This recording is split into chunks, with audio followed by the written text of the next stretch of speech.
we can get started and the people trickle in. And feel free to record if you like. You can definitely feel free to Great. record it. Yeah, you can use it, but whatever, we're definitely glad to do that as well. So if you want to get started whenever you're ready. Yes, we will go ahead and kick it off. I just hit record, so thank you for that, Chaim. So just before we pass it over to Chaim for our LinkedIn workshop, I want to do a quick introduction and just some housekeeping things. So again, welcome to our next C3 workshop. This workshop is titled Train the Trainer, LinkedIn for Job Search, and it will be led by Chaim Shapiro. We're super excited to have you here today with us, Chaim. He's coming from Touro College in New York and is the Director of Office for Student Success, where he directs the full operation of the Touro College Flatbush campus Career Services Office, including employer engagement, event planning, management, and student career prep. He also has his own consulting freelancing work that he's doing, and this is part of that. So working with social media and LinkedIn. He presents his LinkedIn workshops in webinar settings at colleges, universities, public libraries, the list goes on, and does that across the country. So Chaim, we're super excited to have you here and appreciate you spending this part of your afternoon with us. I know personally, I use LinkedIn all the time with my students, and I'm always really excited to learn how to better incorporate this platform into my sessions. So with that, as the workshop starts, participants, if you have any questions throughout, please be sure to put those in the chat. This is going to be a live demo, which will be really cool. And we'll answer questions throughout. So if you put those in the chat, I will read those aloud once we kind of hit a stopping point to answer some questions. So with that, Chaim, I will turn it over to you. Well, thank you so much. I really appreciate you having me. And like we were mentioning before, LinkedIn really is essential for anybody, especially for college students who are looking for jobs. They need to make sure they have control over their personal brand and what people see. And there are also new ways over the last couple of years on LinkedIn that students can utilize it to search for jobs and make connections with the people who are in positions to potentially hire them. So LinkedIn really is fundamental. You may have noticed about 3 to 4 months ago, LinkedIn changed their entire user interface. So the way the user interfaces with LinkedIn is different. Some of these icons up here are different, and there are some changes to how things work. The way that we want to do things today is the first part of the session, I want to go through about how to make sure that a student sets up a winning LinkedIn profile. So we'll go through that live demo step by step. After that, I'd like to talk about looking for jobs and making sure that you can turn cold leads into warm leads. And following that, I'd like to show you how to do some searches for search terms and posts that help people find and engage some of the right people who might be able to help them find those kinds of jobs. The other thing that I also like to say is, to me, a great live demo session is one where there are a lot of questions that people are asking, and I have the opportunity to answer them live, which is why I do this as a live demo. So usually I pause every 4, 5, 6 minutes to ask for questions. Please, please, please feel free to ask the questions. Really, to me, a great session is a session where people are asking questions and we're able to address those questions that folks have. So just to get into it, in terms of actually making the edits to your profile, the easiest way to get there is just to click on your little picture over here. And that's going to take you into the edit mode of your profile. You don't have to worry. Nobody else has access unless you're signed into your account to the edit mode of your profile. One thing I do recommend, as opposed to going that way, I usually tell people to go to the little me button and click view profile here, just because there are other options here that they can utilize. And I want to make sure that students are able to access the full resources of LinkedIn. So I do advise that they go through this. Click on view profile, and that's going to take me again into the edit mode of my profile. First question I often get is, what are the most important components of LinkedIn? It's what I call the LinkedIn triumvirate. I don't know if anybody here is a history person, but there was a triumvirate in Rome. There was a triumvirate in America in the early Republic. Basically, it refers to the first and most important 3 parts of LinkedIn that are going to show up everywhere a person shows up. Those 3 things are your picture, your name, and this right here, your LinkedIn headline. To me, your LinkedIn headline is by far the most important real estate in all of social media, because if somebody sees your name and somebody sees your picture, what is it about what you're saying about yourself that makes them want to find out more about you? Now, the way you edit this is to click this little pencil, and this is going to take you into the edit mode. Let's start with the picture. Now, the picture should be a professional headshot photo.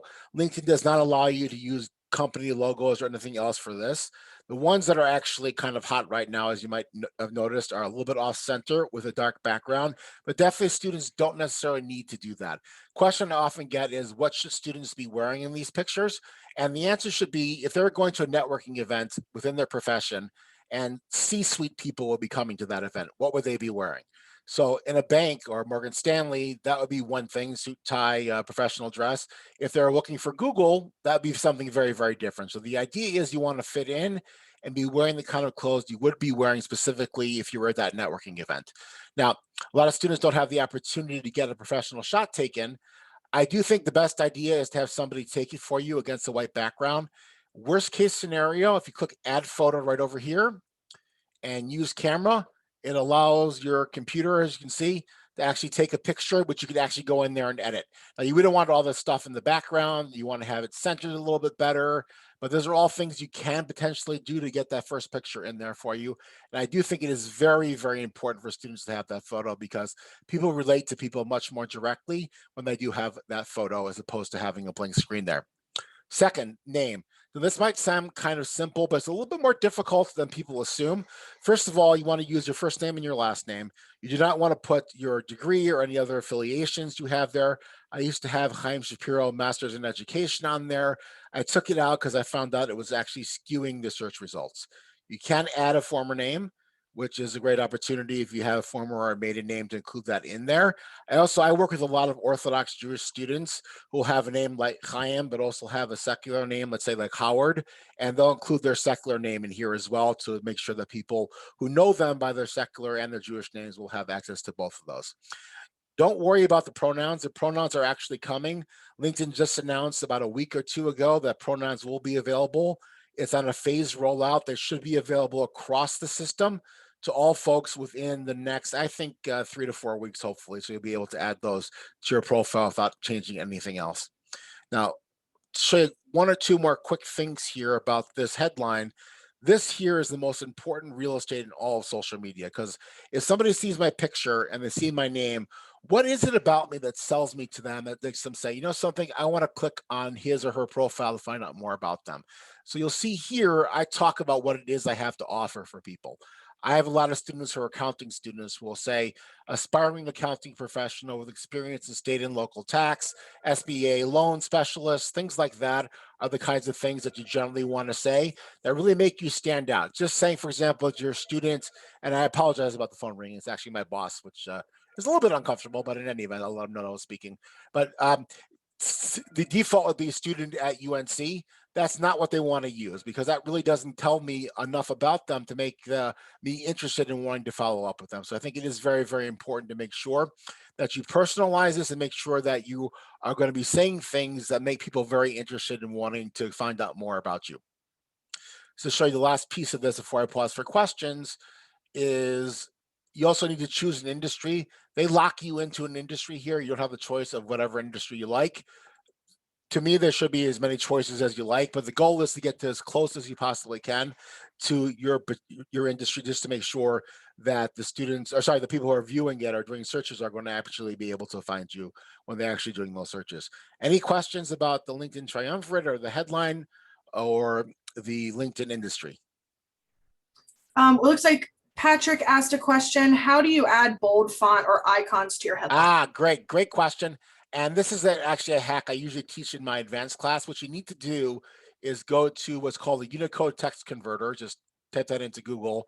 And if you copy this and paste it into your profile, it'll actually put that in the bold or whatever the formatting is. Couple of quick warnings about this, just to be aware that when I use my Amazon Kindle, this doesn't show up. It shows up as garbled. That's the only one where I've seen that trouble. But I have heard also there are occasional platforms where it doesn't show up appropriately. But I do think it's worthwhile to utilize, because it makes certain things really, really stand out. So I think it's worthwhile, even though potentially you could lose a person or two who won't be able to see it because of the fact that it's not interpreted by some browsers.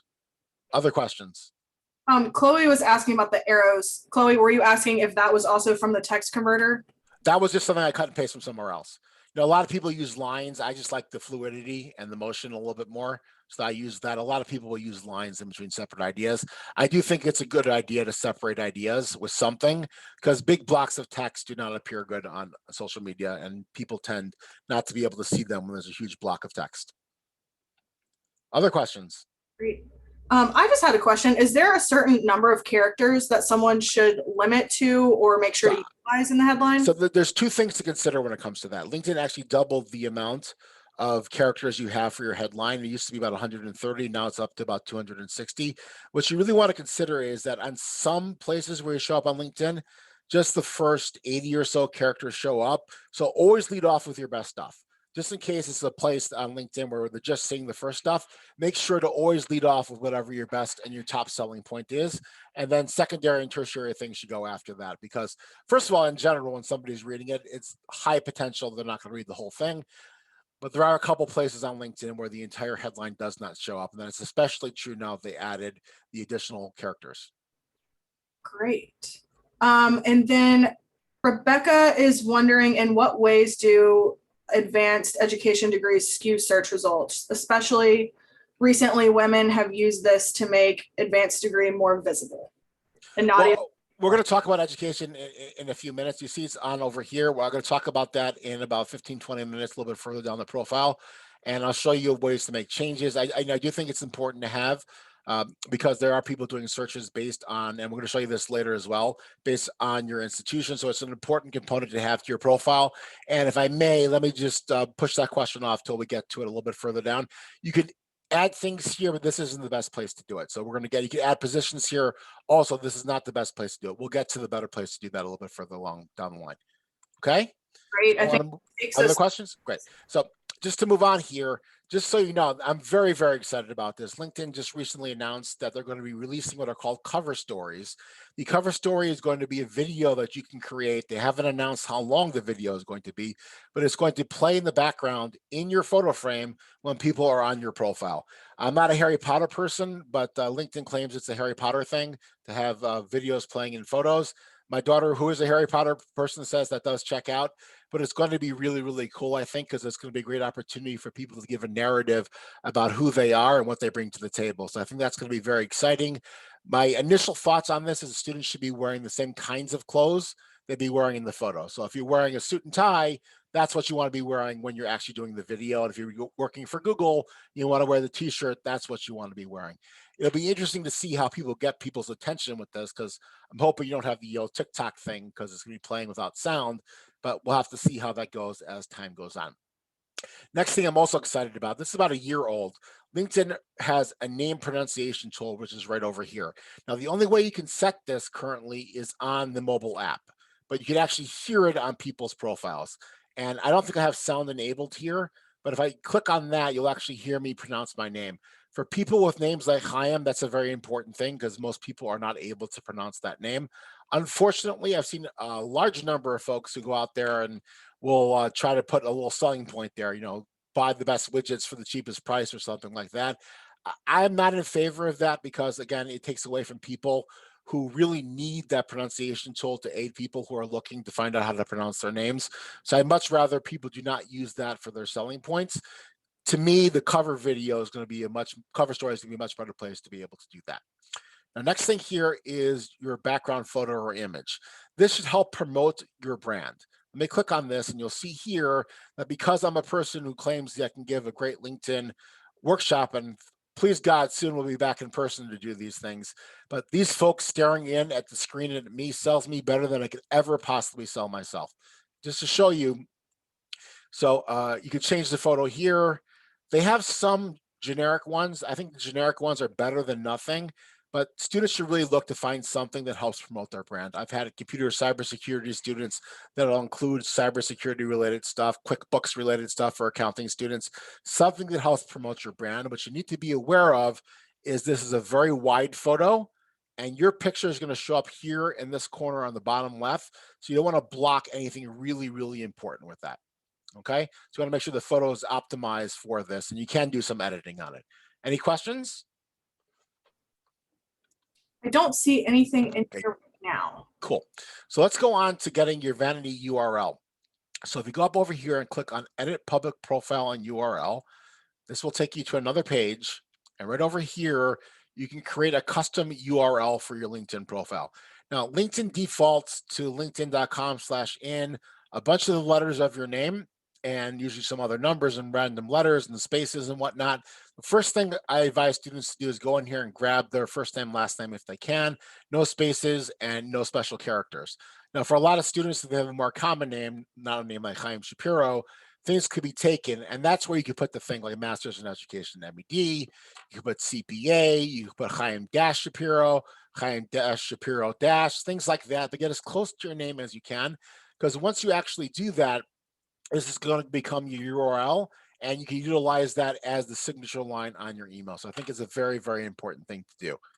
So ask students, tell students to go over there almost immediately. Make sure to grab that and get that, and then they can use that as a signature line in their emails. By the way, people ask me what this page is. If somebody comes and Googles your name and gets to your LinkedIn profile when they're not actually logged into LinkedIn, this is what they see.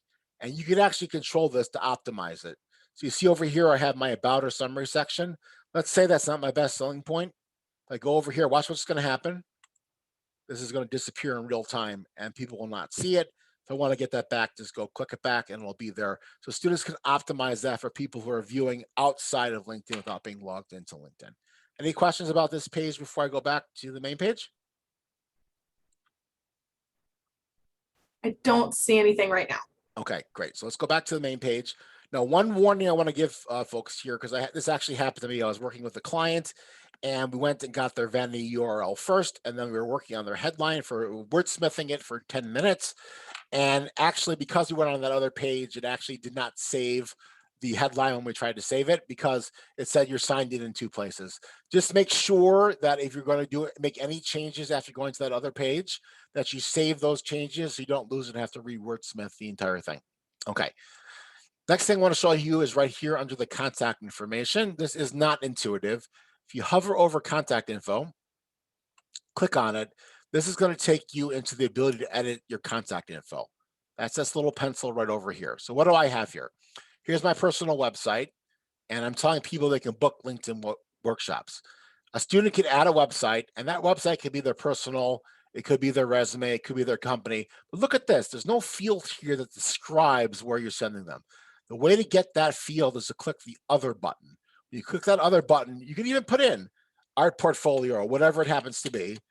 But the point is that gives you the opportunity to actually add that with the description. I think the description is very important because it's important to tell people where you're sending them. So whether they're putting in a portfolio or a blog or whatever it is, put in the other, choose that as the option, and then you can put the description in to include it with that.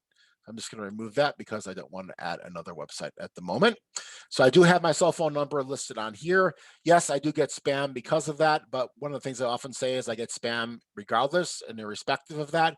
So to me, it's more important to catch that 1 or 2 messages from somebody who is really, really important rather than miss it. That's something personalized for students. I've had people do Google Voice on here, which is definitely fine as well. You will see I do not have my address on here because I don't want people showing up at my house, but I do think it is important to have that. And also I do list my birth date, not the birth year, because that's a security question for a lot of people, because this allows people to engage and send me happy birthday messages, not because I want to get happy birthday messages and it makes me happy, but after they do so, I engage with them and that potentially can lead to potential business opportunities.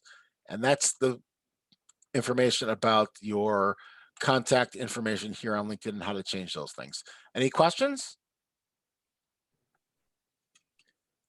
So if there are no questions, I want to move on to what's called the open to work frame.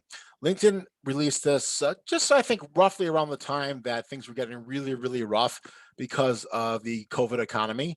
And one of the things you're actually able to do now is add a frame around your picture that says open to work. Now, let me show you how to do this. You have to have this section called open to work. If you don't have that, you can add it over here. But if you click on the pencil, so you can put in the name of the positions, what you're looking for. Now, I'm very happy at Turo, but if somebody offers me $1 million to be director of career services, I would definitely consider that. But you see here, I'm flexible. I'm not actually looking right directly. But the trick here is you need to go down to where it says recruiters only or all LinkedIn members. Now look what happens to this over here when I click all LinkedIn members. Click this, click save. Look what happens over here. The open to work frame automatically is entered on there. Whether I want it to or not, by the way, but it's automatically entered on there, and that's actually available for people to see. If I want to get rid of that, the only way to get rid of that is to actually go back in over here and change it back to where it was before, where I had it just open to recruiters as opposed to having it open to everybody. Now, there used to be a little bit of an argument on LinkedIn as to whether it made sense to include the fact that you're looking for a job. Some people saw that negatively. I have not heard that as being a negative currently because of the current COVID situation. So I think students who want to put open to work frame should definitely feel free to do that. It will be very interesting to see how that's going to work with the cover story videos that are going to be playing, but we'll see how that goes as time goes on. I think I saw a question just come up. Yes, it was about the Unicode text converter. Mhm. Asking what you had used for that. Yeah, so just Google Unicode text converter and get to a page like this, and just all you need to do, put in the text over here and just copy it and then paste it right into your profile. Okay, so just matriculating our way down the profile here a little bit. I'm going to go on to the next section, which is the about section. So this gives people an opportunity to share a little bit more of a narrative about who they are than they can include in their LinkedIn headline. So you see here, I have all sorts of weird, kind of dots and whatnot. The reason I do that is because, as I like to say, nobody likes Seymour. I actually had a person at one of my webinars who was upset because his name was Seymour. I don't mean nobody likes a person named Seymour. I mean, the chances of someone clicking this button are very, very small. So I have this optimized. So what I want to show above the fold, as I call it, like in the old New York Times, is here. And people who are really interested can find out more stuff here. I give them my email address so they can send me an email, and some more stuff here that they can find out a lot more about me. One of the great things about this is it is highly searchable. So people who are doing searches for LinkedIn consultants who are social media pioneers will potentially find that because of the information I'm including down here. But the point is, nobody likes Seymour. Very, very few people are actually going to be clicking on this and finding out this additional information. Much more important to optimize your best stuff up here on the top. For a lot of students, it's a summary statement right off of their resume. And one of the things LinkedIn is going to be doing is actually they're going to be switching this and putting what's called the featured section above that. I think I saw a question coming about. Did I see that? Yes. Yeah. Well, Chloe has a question about the open to work. Mhm. Specifically, she said that she's heard some recruiters or employers don't like that feature. They think it looks too desperate. And if we have time later, maybe we can discuss that. Yeah, so I would say my philosophy when it first came out was to tell students not to use it or anyone not to use it. There used to be something called a LinkedIn job searcher's badge, and people were not supposed to use it because it was viewed negatively. I have not heard that to be the case in the COVID economy. Could there be places? Yes, there could be places, but I have not heard that being an impediment to people who are looking for jobs given the COVID situation. I would say normally, if you asked me a year ago, I would say absolutely. When it first came out, I'm like, no, you can't do this. This is negative. But I have not heard that of being the case. Are there potentially people? Yes, potentially there are people. And I would like it if LinkedIn offered the option just to have that available just to recruiters or just to other people, but that's not an option. So they need to really discover and feel where their comfort level is. But I have not heard that being a major issue for people at this point.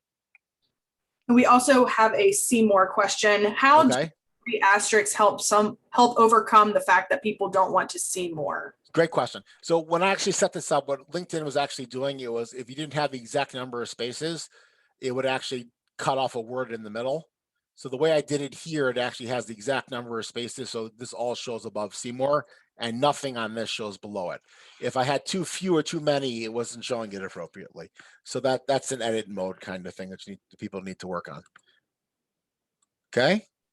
Great. Right, That's all. other questions? Okay, great. So this is the featured section. I really, really like this. LinkedIn added this when they added the new user interface.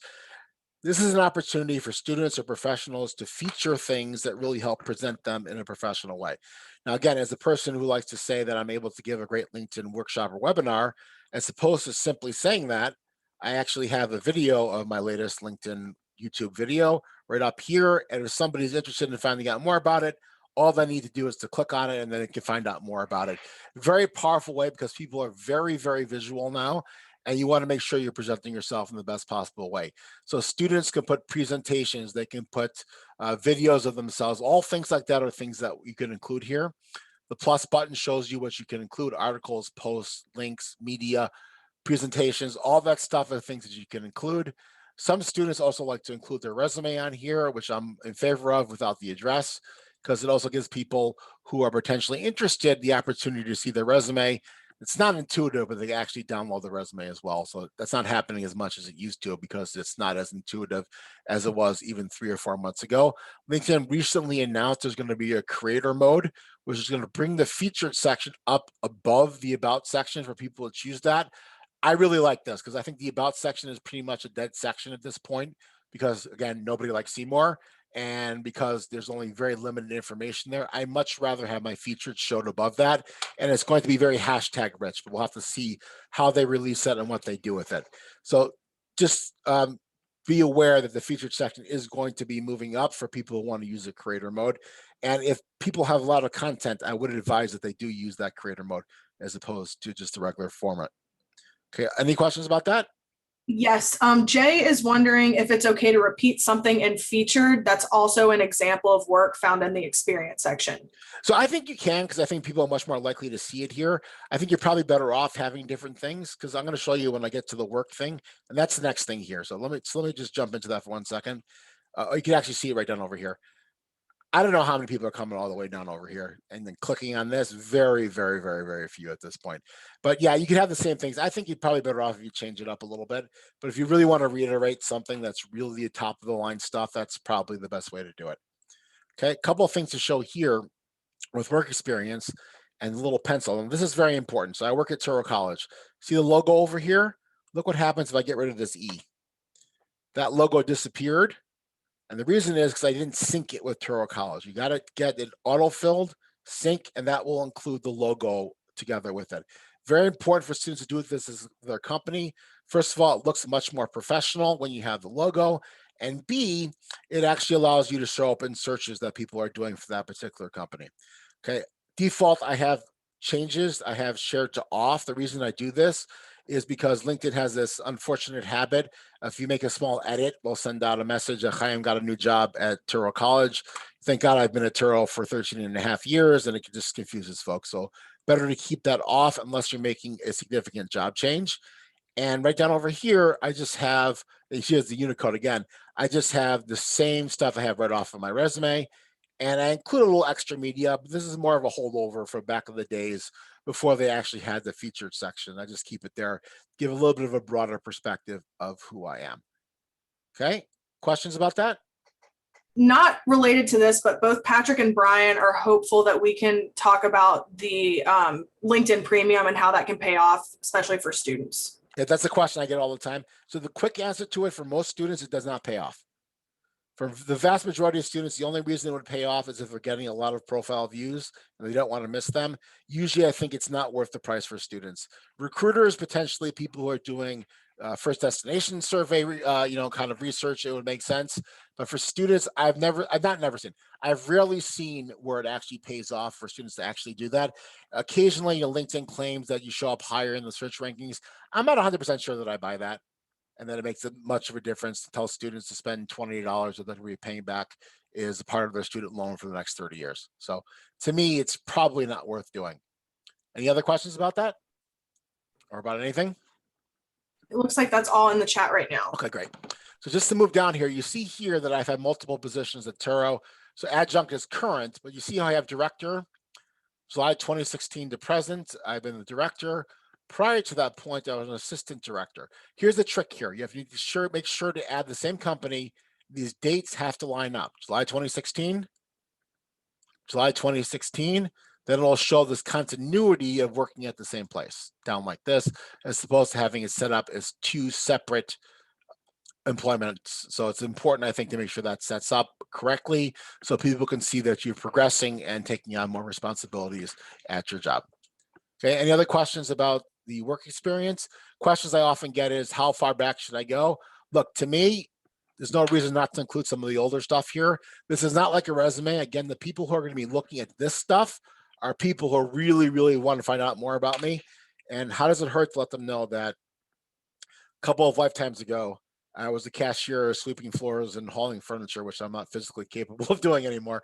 But the fact that that's there, if they want to find out more about me, let them know that I have been in the past willing to work just about in any capacity. So I think it's definitely no reason for students to particularly limit themselves or even professionals when it comes to these jobs in the past. Any questions about work experience? We do have one question about LinkedIn Premium. Mm-hmm. What about the number of search results you get in the alumni search with Premium? Yeah, so you should actually be able to do unlimited searches at that point, as far as I'm aware, and it's not going to limit you. One of the problems that students run into and professionals run into, if they're doing a lot of searches, they're going to run into a commercial limit. Most students aren't running into that limit. I think the people who run into that, and LinkedIn doesn't tell you what the limit is, so you might run into it, but it resets every month. So if a student has to do a lot of research, I would sign up for the free premium month that they give you every year, and then make sure to discontinue it. But most students that I found, there are some, most students do not run into that limit where they're running into a problem where they don't have to worry about running out of searches. And if they do, get the free premium. Usually they give you an offer of a free month per year for premium, and then do the searches during that period of time. Okay, let's go down to education next. And we were asked, someone asked a question about education before. Same thing is true here, where I go in here and I make sure that I sync it with UC Riverside. Otherwise, this logo is going to disappear. And I think one of the questions someone asked before is about multiple institutions. So NCAA fans, I assume there's a number of them because you are North Carolina. But when Loyola University was in the Sweet 16 a couple of weeks ago, I just switched these two and moved Loyola up over here, which actually on my profile put Loyola first. And because it was more of a name brand because of the basketball tournament that was there, after the tournament ended and they didn't make it past the Sweet 16, I just went and flipped that right back. I think there's definitely no reason not to include all of your educational experiences, master's, bachelor's, and doctoral if you had that, and some information about what you did here. See, I even have some information about what I did many, many, many, many years ago as a student at Northeastern Illinois University. Questions about that? I don't see any. Okay, great. So let's go on to skills and endorsements. So endorsements are worth something. You see here, I was endorsed by Lindsay Pollock, who is a mentor of mine, and I'm actually very proud to have this. And LinkedIn shows if you're endorsed by people who are quote unquote highly skilled. Doesn't tell you how it determines who is and who is not highly skilled, but this does show up on your profile. And you have the opportunity to have 3 skills pinned here at the top. Let's take a look at this. If I click on this pencil right over here, you see here, these 3 are the 3 that I chose to pin at the top. I have quite a large number of other ones down here as well. Now, let's say I want to add social media to this. Look what happens if I click this. You can't do more than 3. So I need to remove one, then click social media, then click save, and that'll make the change for me. Okay, until you unclick one, you cannot add another one. And because resume writing is much more important to me than social media, I'm going to change that back. One of the more common questions I get from students is, how do I know what skills to highlight here? Because students are always like, want to put down Microsoft Excel, Microsoft Word. So the way I tell people to do this is to find out what companies are hiring and what skills the people that they're hiring have. So we go up here to the search tab, and you click on, you see here, I did this before, EY, which is a major accounting firm. I work with a lot of accounting students. I go down here, it gives me some information. If I click on people, I'll take a look at this, scroll down, and if I click next twice, it actually shows me what people at EY are skilled at. And if I have these skills, these are the kinds of skills I want to add. Now, the Microsoft Office stuff, that's a little bit too basic, too generic, as everybody puts that down. Teamwork, management, leadership, financial analysis. Okay, these are all the kinds of things I should be considering adding to my profile if I have those skills. And if I don't, potentially getting those skills. Now, another thing you could actually do here is you could actually find out by where they live. So let's say you're in Raleigh-Durham, right? So you want to find people in that area who work at EY. What skills are getting them hired, or what skills do they have? Click next twice. So some of these change: management, accounting, customer service. That could be a great way to find out a little bit more information about what people are hiring in a local area. Plus, let's go back here, because I believe when we look under, there we go, 79 people who are from UNC. And take a look at this. You can see what they're skilled at also, by the way. just to show you that. You can see what the UNC people and what's getting them hired. But even better than that, if I scroll down over here, I can see the people that are actually meet that criteria. And let's say I want to find Nikita. I want to find out more about her and potentially engage her.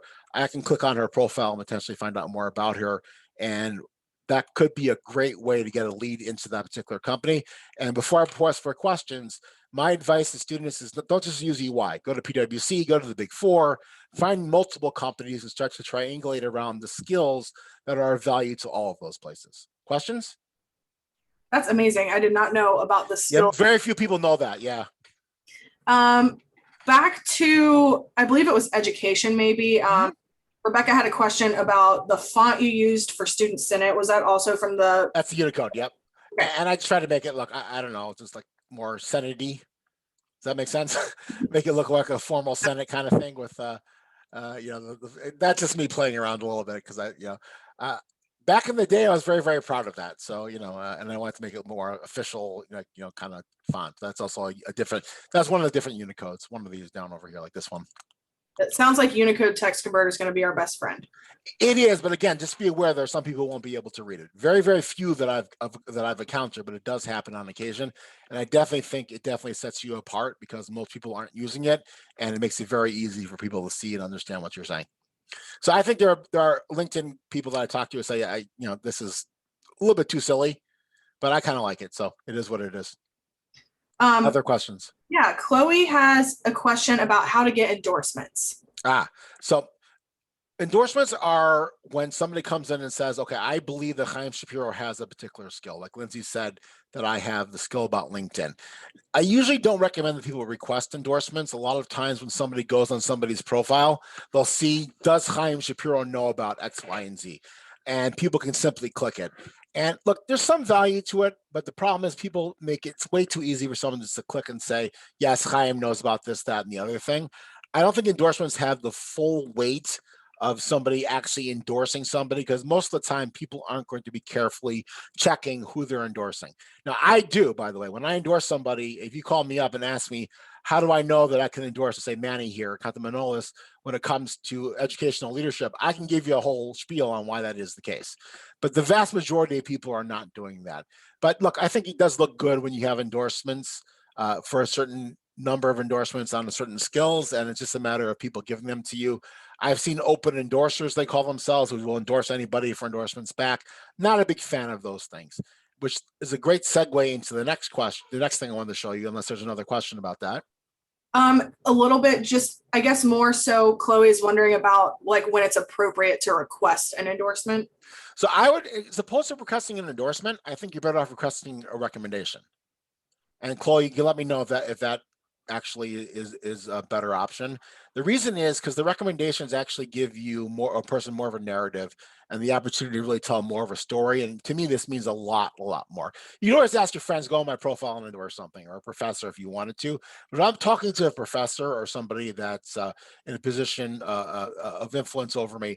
I'm asking them for a recommendation. This says a lot more to me than just somebody clicking a button because they're actually, again, writing that narrative. And just to show you here, and you see here, I have one pending recommendation. Why do I have one pending recommendation? Let's click on that. You see here, this person, Perfect Liars for Free, who is a troll, was trying to troll me into putting this on my profile. You see here, I could add this to my profile, which I'm not going to do because I don't want to be trolled. I could ask Toy for a revision, which I'm not going to do either because he's a troll, or I could dismiss it.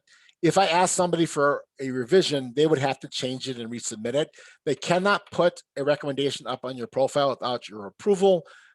You cannot make changes to what they say without them actually making the changes. But to me, this is a good place to be.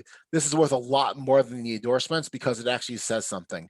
And I usually advise students to get between 3 and 5 recommendations. When you get to that point, usually that's going to kick you up a little bit higher in the search rankings. That's anecdotal evidence, but I tend to believe that is the case.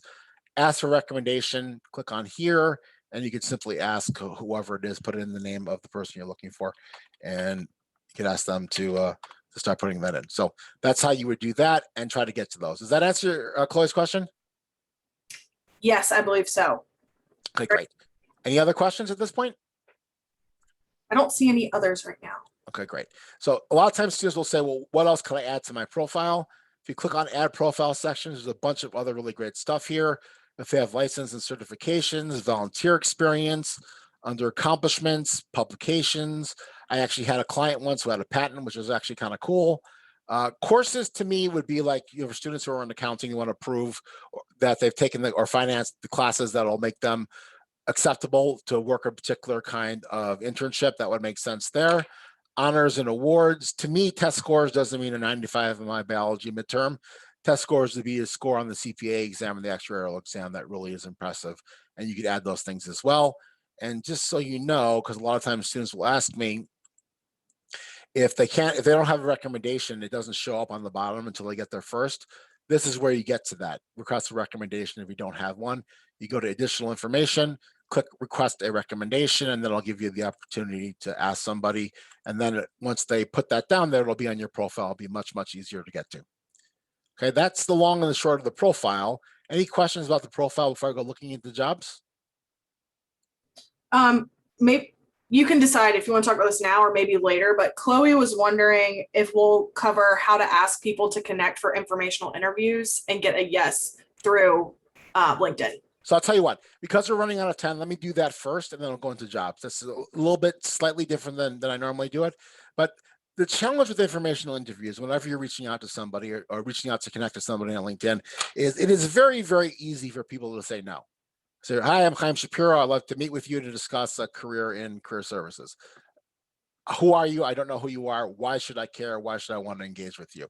And LinkedIn has really changed. About 13 years ago, I had a student who was looking for an internship at like PwC, and it was January, and he wanted it, or December, and he wanted it in January. At that point in time, being aggressive on LinkedIn was considered a very good thing because people weren't really using it yet.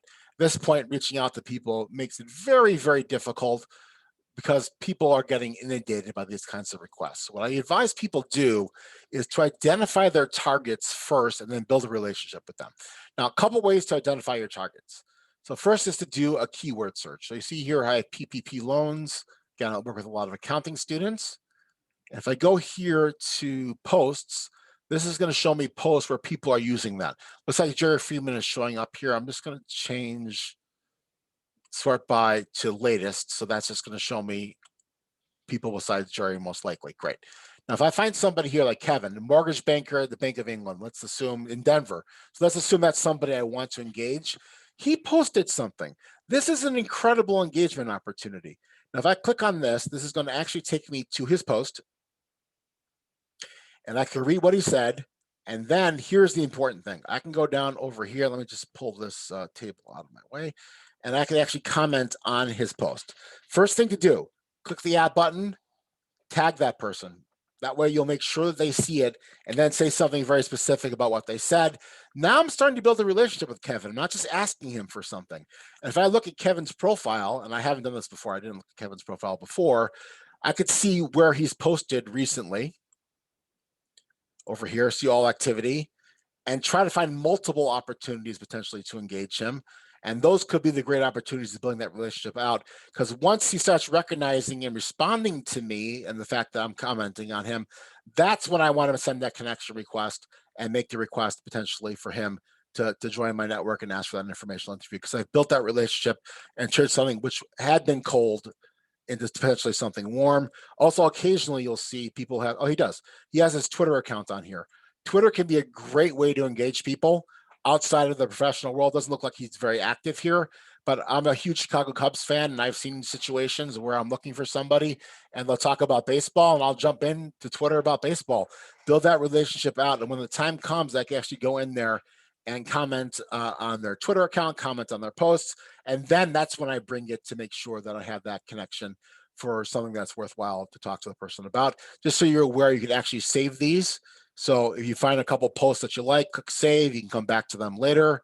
That will show up here in what's called my items. As soon as it shows up over here, you can always go back to those and engage them later. Another way you can do that is if you make a comment about something and you say you make a prediction about where PPP loans will be in 2 months, you can always go back to his post 2 months from now and make a comment on it saying, hey, I told you it would be like this, that, and the other thing.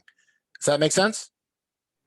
Yes, that's great. We've got some awesome feedback in the chat about sharing this with students. So thank you. Yeah, and one more thing I want to show you with that, because I think it's an important component of this, is that if you're looking, let's say I find somebody, and I'm just going to choose, let's get into the advanced people search here. And once I go into the people search, it gives me some advanced filters. So let's do this. Let's just do accounting. Okay, and all filters. And here's the thing that you can do once you're in here. You could add a connection of a particular person. Whoops, that disappeared on me there. Let's try that again. Come on now. That's the oops I told you about from before, Jen. That always happens. We almost made it through, but there's always, I told her before that when you're doing a live demo, there's always an oops where something doesn't work the way you intended. I almost made it through. Let's go back here to the people search. And if I put it in that accounting again, what it's going to give me is the opportunity to do a search of connections. All filters. Okay, here's where I can do that. If I go in here and I add an industry leader, let's say the great Dan Black, who is very active in recruitment and in NACE. If I click on this, this is actually going to give me the opportunity to do a search of Dan Black's connections. If I wanted to find people who are working at Goldman Sachs, I'm going to choose New York, but I didn't check this before. Show results. It'll show me who he knows, and this happens. Perhaps there's nobody for that particular one, but the idea is you can do more of an advanced search by location on those people. The reason that's important is because what I like to say, that birds of a feather flock together. So if I find the people who are the industry leaders and people that I want to ask for those informational interviews, once I identify those people, who do they know? Who do they know in accounting? Because those are the other people I should be looking to engage potentially via the same methodology that I showed you before. Okay. And when the time comes to actually send the person the connection request after you do all that engagement, very important to do this. What you do not want to do, never click this connect button right over here, because about 50% of the time when you do that, it's going to send a blank connection request without anything in it. Click on the person's profile. If you click connect now, it gives you the opportunity to add a note. And then you could say, hi, Joe, I know we're talking about PPP loans on your couple of posts, and I wanted to follow up with you so we can find out more about each other and what you do as a profession. Always personalize these. Not only does it make a person much more likely to accept it, it also syncs to your messages. So somebody who's accepted that from you will actually have that as part of the messages. Let's see if this one has it here. So this is one that I sent her before, and she accepted it. And this is now part of our message going forward. When I talk to her about other things, the initial message is still part of that, which I think is a very, very important way of making sure you have the context when you're reaching out to people going forward. Any questions about that? I don't see any right now. Right, so we have about 10 minutes left, and I want to show you about how to look for jobs here on LinkedIn, another important component. So I click the jobs tab right over here, and you'll see here I did this search earlier today, but you would put it in here, accounting, city, state, and I did accounting in your area. And look what shows up here. So this is a split screen board where I see the choices here on the side. You can set up a job alert. Just be aware that you want to make sure that you set it up by the right criteria. So when it sends you jobs, you get the jobs that are actually targeted to you. But here's the great thing about this, what I think differentiates this from other job boards, is I could actually see a lot more information about this right over here. So let's say I'm looking at this position. Now it wants me to send an email, which costs me money. I don't need to send it to her an email. What I can just simply do, because she actually showed that she's the one who posted this, go back over here, type in her name, go to people. There she is. If I go over here, I can send her a connection request. Hi, Miss Lowe, I saw that you posted a job at this particular place. I'm very interested in applying. Can we set up an opportunity to talk? Because she posted the job, I think you'd be a little bit more aggressive in terms of reaching out to her when it comes to those things. And you do not need to pay for that email. But there's some more information that it gives you here that I think is very, very valuable. Let's scroll down here just a little bit, and you'll see here, I have a connection that works at this particular company. This, again, is a very powerful way to turn a cold lead into a warm lead. This is somebody I'm connected to on LinkedIn. So if I want to reach out to Roman before I apply, I say, hey, Roman, I'm sending in my application to whichever company, Alphanumeric Systems. Can you give me some advice about the application process? And it's not only simply people that you know. Here are 8 alumni from the University of California, Riverside. I'm probably not connected to these folks, but to me, that's a much warmer lead than just sending it in generally. To say, we're both students that studied accounting at North Carolina, build that relationship with the person, then use them potentially to be the person to make those introductions to other things. So I think this is a very, very powerful way to make sure that you're getting leads and turning cold leads into warm leads.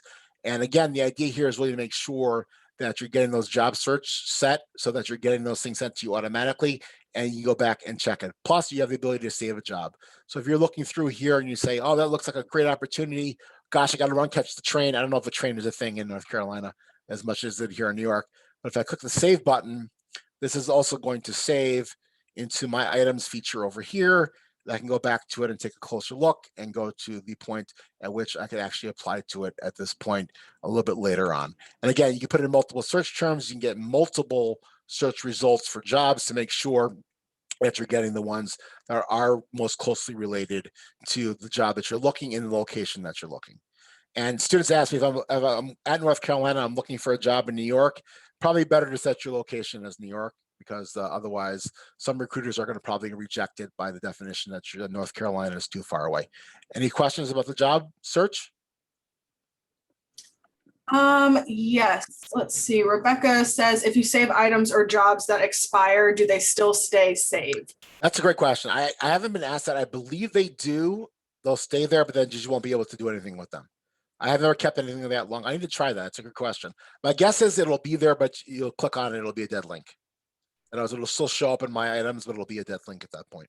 So you won't be able to apply for it later just because you have it saved, if that's the question. Other questions about that? About jobs? I don't see anything else. Okay, great. So the last thing I wanted to show you here, and somebody asked about premium. Here's where the real value for premium comes. Yes, searches is an important thing because you do come up against that search limit if you're a student, potentially less frequently than professionals do. But one thing students should be doing on a regular basis, meaning a daily basis, is checking who's viewed your profile. Now, if you have a free account, if I click on this, this will usually default to the last 5 folks who viewed my profile. Now, I have a premium account, so for me, this actually has 90 days worth of folks. So I can actually go back here and check all these things. And I follow up basically with all these people. I gave a LinkedIn workshop for her college just a couple of weeks ago.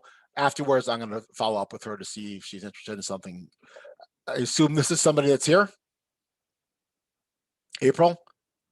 So potentially this means, if I just saw this here, again, I'm not clicking connect here. If I click connect here, it'll send it automatically. I'm clicking on her profile and saying, oh, she actually sent me one already. Good. She sent me one that's up over here. I can click the accept button and that will accept that. And then she's part of my profile. What I would have done had that not been the case is to simply go in over here. And let's find somebody I'm not connected to. Team supervisor. I can go in over here and send a personalized message. Thank you for viewing my profile. Please let me know how I could be of assistance. And that way, the person is much more likely to accept it. The point is, if somebody's viewing your profile, to me, that's a buy signal. They're showing interest in you, so it's important to follow up with them. And I tell people to try to follow up. Just so you see here, even though I have a premium account, if somebody does not have this set as being able to view their profile, even with a premium account, you cannot see who this is. I just know that it's a career counselor at UNC. I cannot see who that is just because I have a premium account. That's one of the misconceptions I get on a regular basis. If you're not paying, whether you have premium accounts or not, if somebody is viewing you in private mode, you cannot see their names, even if you're paying for the actual premium. Any other questions about that or anything about what we talked about? We got about 5 minutes left.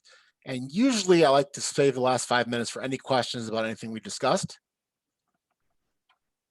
Yeah, if anyone has questions at the last minute, just feel free to put them in the chat. I did want to circle back. I wasn't sure if we talked about Rebecca's initial question about putting the advanced degree and how that skews your search results if that's in with your name. Oh, I see what you're saying. I misunderstood the question. So, for example, if I put this here, Chaim Shapiro MED, I put the degree. I thought you were talking about putting the actual college. If you put Chaim Shapiro MED, if somebody's doing a search for Chaim Shapiro, it could skew those results. because somebody is typing in the name and the MED is not in there, that's where you can run into trouble. Okay, because it might show up somebody else, it might not show up. People put the full last name in the first name field. It just confuses it and it skews results when somebody's actually looking for you specifically as your name. Does that answer the question? I believe so, but Rebecca, feel free to add more. Yeah, let me know, Rebecca. I'm sorry, I misunderstood your question. I thought you were asking about setting the other educational experiences there before, so I apologize for misunderstanding that. Yeah, that's why I advise against it. And look, you see some people put their, SHRM, they'll put buy widgets. I have somebody here that says traffic lawyer. All it does is skew the results when people are looking for you. Now, again, if there aren't a lot of people looking for you specifically, there could be value to it, but I do think it does look a little bit like poor form here on LinkedIn. So I definitely advise folks against doing that. Other questions about anything we talked about today? I don't see anything else in the chat. Chaim, thank you so much. This was so valuable. I know personally really excited to take what I've learned here and incorporate this into my sessions with my students, but also, just for us personally using LinkedIn. Great stuff. So thank you so much for spending. Thank you so much for having me. By the way, one of the most common pieces of feedback I get is that I cover a lot of stuff very quickly, which is why I advise that my clients record it so you can go back to the video. It's like drinking from a fire hose, and I totally get that, but the video should allow you to do it a little bit more closely, and you can look at things and go back to them and go through them. I believe we covered everything that I normally, I don't believe, we covered everything I normally cover in my basic session. So it should all be there, and you should be able to get that information via watching the video. If you have any questions, send me a connection request, ask the questions, and I'm definitely glad to answer them. And hopefully pretty soon I can come down to North Carolina and see the Michael Jordan shrine down over there, because I'm a Bulls fan. So thank you so much for having me. Hey, Chaim, I do have a quick question for you. Yes, please. Yeah, this is Patrick Brandt. I'm curious to know so it's great that so much is free on LinkedIn, and I'm just curious to know if there's any plans to change the level of available features in the free version. So LinkedIn changes that all the time. There were a couple of years ago, they had the ability to have it at a contact relationship management and tagging, and they took those things away. So LinkedIn gives and takes when it comes to those things. It's very hard to predict where they're going to go.